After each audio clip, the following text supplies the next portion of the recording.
Bienvenidos al noticiero científico. Hoy les tenemos una gran sorpresa. Se ha descubierto el primer organelo de la célula y al parecer es uno de los más importantes. Este hecho ha sido gracias al científico Anton Adam Lichtenberg.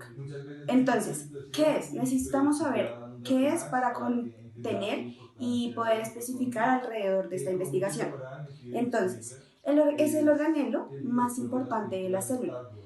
Está rodeado por una membrana y en su nucleolo tiene otra membrana, es un organelo de doble membrana. Es esférico y tiene 5 micrómetros de diámetro. En el interior de este se encuentran moléculas de ADN y proteínas, las cuales están organizadas en cromosomas muy importantes que van a estar secuenciados en pares idénticos. Esta es la fundamentalización de los cromosomas, que van a ser siempre idénticos. Al ser estos idénticos, el ADN en el interior de cada uno de su cromosoma va a guardar información, es decir, genes, que siempre se van a encontrar en secuencias lineales idénticas, completamente idénticas. Cuando no se encuentra una forma idéntica, se va a generar una enfermedad de tipo cromosomática, que más adelante va a estar explicada. En estos también se encierran instrucciones codificadas, clasificadas, específicas para cada uno de los cromosomas, que van a ser repartidos a los diferentes organelos de la célula para cumplir una función específica en cada lugar de trabajo de cada uno de estos. Entonces, el núcleo va a cumplir actividades específicas dentro de la célula. Entonces, cumple 3 actividades. La primera va a ser, tiene una autoduplicación, como ya me lo había referido, que va a ser la replicación del ADN idéntico por medio de la síntesis de este mismo. La segunda va a ser la división celular, es decir, va a repartir el mismo número de cromosomas a las células que se van a dividir. Y la tercera es la producción o transcripción de distintos tipos de ARN mensajero, que va a ser el transporte entre los organelos. Bueno, para entender su función es necesario saber que este específicamente controla la expresión genética y sirve para mediar la replicación del ADN durante todo el ciclo celular. La segunda función es que proporciona y almacena la información genética por medio de los genes, y esto se realiza por medio de la mitosis. También organiza los genes en cromosomas específicos, los cuales permite la división celular y la organización específica de los diferentes organelos. Produce ARN mensajero a partir de la matriz de ADN, el cual transporta secuencia genética hacia el citoplasma y sirve de matriz para sintetizar las proteínas que se llevan a cabo durante el proceso del ciclo celular. Otras funciones es la de controlar procesos metabólicos gracias a que lleva información genética hacia otros organelos. Al igual va a controlar las características hereditarias del organismo por medio de los genes del padre o de la madre.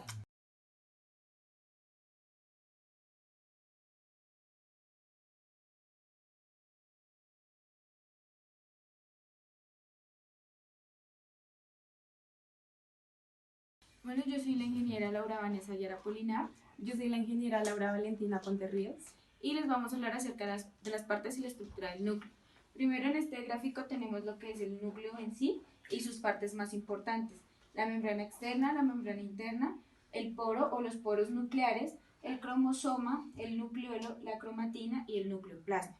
Para hablar acerca de las partes y la estructura del núcleo, primero tenemos que abordar el tema de los ácidos desoxirribonucleicos y ribonucleicos. El ADN es un ácido nucleico en el cual se encuentra todo el material genético usado en el desarrollo y la transformación o formación de organismos vivos. En él está la responsabilidad de la transmisión hereditaria. El ARN es un ácido nucleico el cual se encarga de sintetizar proteínas y de transportar la información genética, es decir, su función es la de un mensajero. Bueno, yo les voy a hablar sobre la envoltura o membrana nuclear. Corresponde a una estructura con doble unidad de membrana lipídica que se encuentra rodeando al núcleo. La envoltura nuclear se encarga de limitar compartimientos funcionales dentro de la célula, es decir, transcripción de ADN a ARN y traducción de ARN en proteínas, y de permitir el intercambio de sustancias. Dicha envoltura está formada por dos membranas de distintas composiciones proteicas, membrana externa y membrana interna. La membrana externa es la membrana que se encarga de separar el espacio perinuclear del citoplasma. Y la membrana interna se encarga de la separación del nucleoplasma y el espacio perinuclear. Tenemos los poros nucleares que atraviesan tanto la membrana externa como la membrana interna y se trata de grandes complejos proteicos que traspasan la envoltura nuclear, encargados de permitir el movimiento de proteínas, lípidos, carbohidratos hasta el núcleo y el movimiento de ribosomas ARN desde el núcleo hasta el citoplasma a través de la membrana nuclear. Tenemos al nucleoplasma, cual es una matriz que se encuentra dentro del núcleo, que contiene fibras de ADN, ARN, tiene cromatina y el nucleolo. Está compuesta en sí por sales, proteínas, ADN y ARN. Tiene como función dar soporte a los cromosomas y a los complejos proteicos encargados de la transcripción y replicación del ADN. En él se realizan las reacciones químicas propias del metabolismo nuclear. Y la heterocromatina facultativa, que no se transcribe en algunas células y en otras sí. Se encuentra dispersa a lo largo del genoma, que promueve la propagación de una cromatina condensada. Como ejemplo de este tipo, las hembras no pueden tener el doble de cromosomas o genes en X que los machos. Para evitar esta situación, un cromosoma X se inactiva, es decir, que se convierte en una heterocromatina de manera aleatoria en cada célula.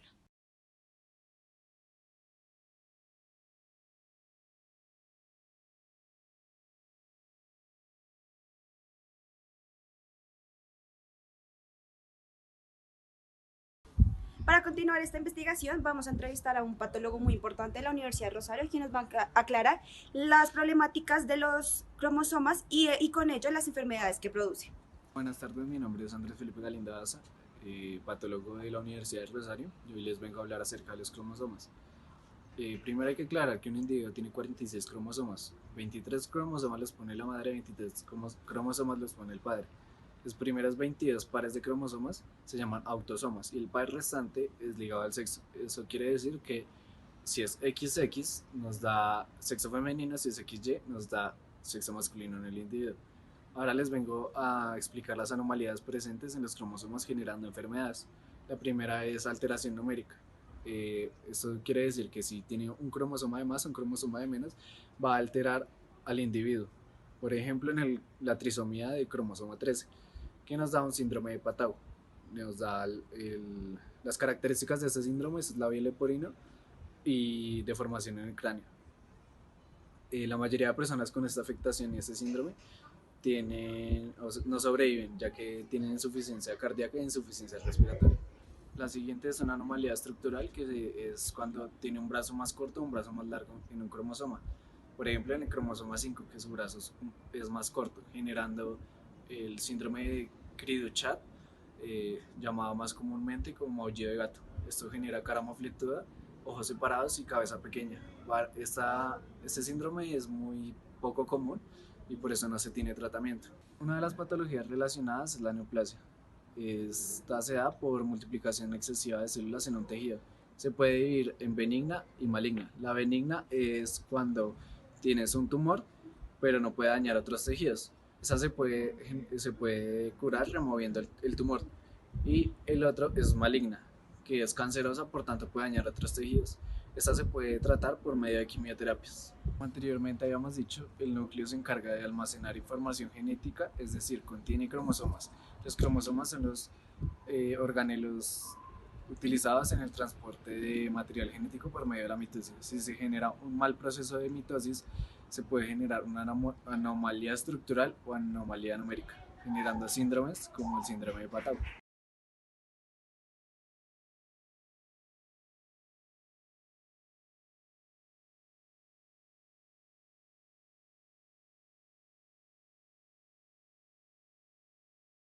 Tras haber hablado de los posibles fallos de los cromosomas y las últimas enfermedades que se han dado, los ingenieros y los patólogos de la Universidad de Rosario han buscado soluciones desarrollando proyectos para intervenir en estos. Estos se van a dar y explicar a continuación.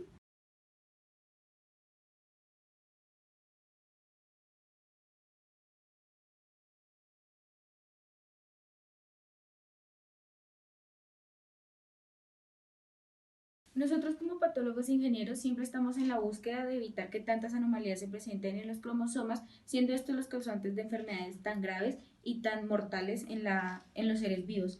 Uno de los proyectos más recientes que hemos tenido ha sido la liberación de ADN en el núcleo celular por medio de nanodiscos de proteínas, el cual Consiste en encapsular el ADN y por medio de virus artificiales que van a generar el transporte hacia el núcleo y dejar este ADN encapsulado directamente en el núcleo. Esto para generar pérdida de material genético y además dejar a un lado los efectos secundarios, como por ejemplo patologías como lo son el síndrome de Down o diferentes enfermedades relacionadas con los genes. Bueno, hasta aquí llegó nuestro programa sobre el núcleo, entonces los esperamos a una próxima vez explicándoles otro organelo encontrado.